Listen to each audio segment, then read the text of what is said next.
So most people at some time in their life come to a point where they want to make big changes. Could be around their birthday, could be around holidays, could be a marriage or a new member of the family, or maybe it's New Year's Eve. Popular time for resolutions, right? So vision boards could be just the tool you're looking for. And I want to take a few minutes here to warn you about 5 common mistakes people make that actually block their vision board dreams. My name's Michelle.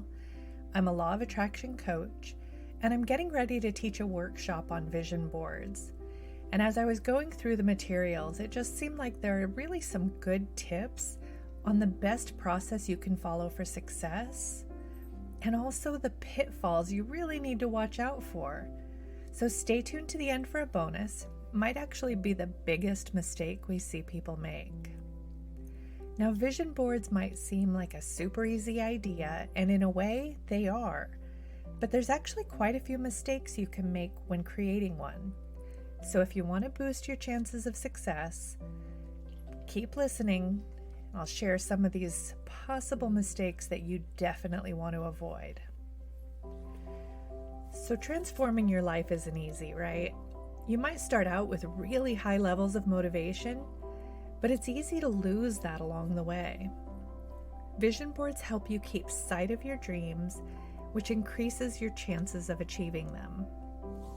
Now, the first mistake we see: don't fall for advertisements.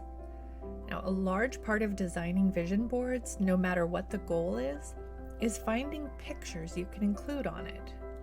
These images, a lot of people use magazines.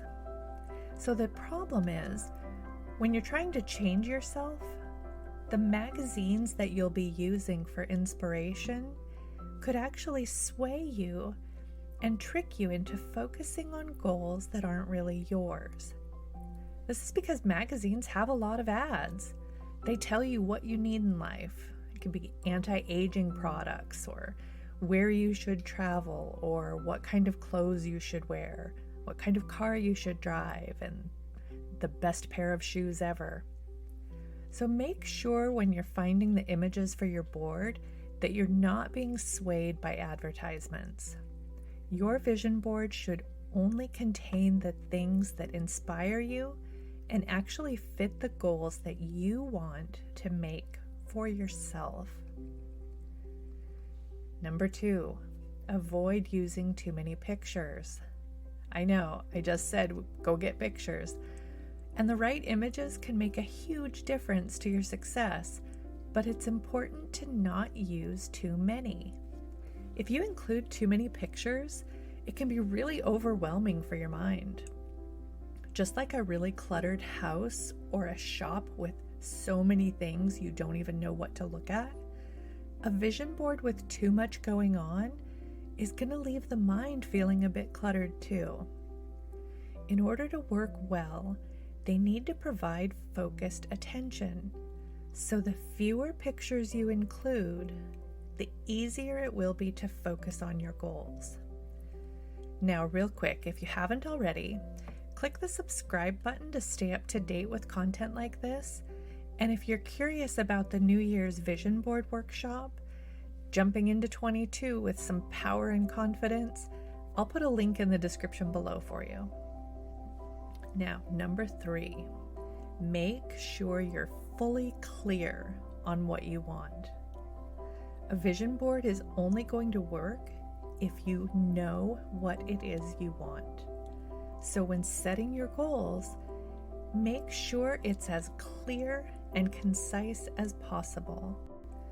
Once you're clear on exactly what it is you want, that's when you can start taking steps to achieve it. Number 4, don't place your vision board in some obscure hidden place. Once you've created your vision board, you need to be able to look at it every day. Hiding it in the closet is not going to help you reach your goals. So place the vision board somewhere that's easily in view. Hang it on the wall in your bedroom, or put it behind the lamp at your desk where you can sit and look at it all day long. Number 5, addressing internal issues.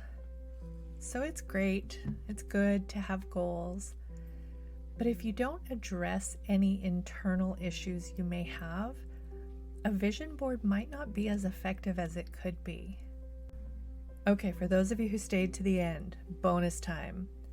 One of the most common, seriously, like this might be the absolute most common and worst mistake you can make with a vision board for a new you is to fail to take action. Some people think creating the board, displaying it somewhere where they see it every day, that's all they need to do. It's just going to work by itself. What you really have to do, commit to taking action. Even the law of attraction, action is part of that word. Action, attraction. You have to do things to move in the direction of your goals. So use the vision board to inspire you, but make sure you're taking some small steps every day to move you closer to the goals you've set. So as you can see, there's quite a few mistakes you could make when creating a vision board. You want to transform your life and reach some big goals. So keep these mistakes in mind and avoid them.